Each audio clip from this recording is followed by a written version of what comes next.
Hello everyone. Welcome back to our channel where we learn English the fun way. In today's lesson, we're going to talk about two important verbs, eat and feed. First, here's the basic difference. Eat means to put food in your own mouth and chew it. You do it yourself. Feed means to give food to someone else, a person or an animal. Let's look at some sentences and choose the right word, eat or feed. Our first sentence is, I want to eat or feed rice before rice eats me. The correct answer is eat. Why? Because I want to eat rice myself. And the second part is just a joke, rice eating a person. Funny, but also helpful for remembering. Next one, she will eat or feed the baby. Not the other way around. The correct answer is feed, because she is giving food to the baby.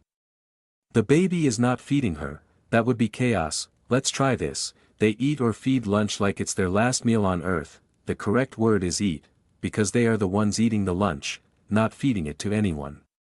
And yes, people do eat like it's the end of the world sometimes. Here comes another one. He eat or feed the dog, but the dog still prefers pizza. The answer is feed. He is giving food to the dog.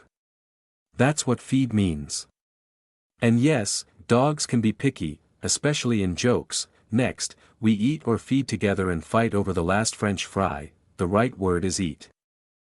We are all eating together, and yes, sharing fries usually ends in war. Here's a funny one. Please eat or feed the cat before it files a complaint. The answer is feed. You're not eating the cat, please don't.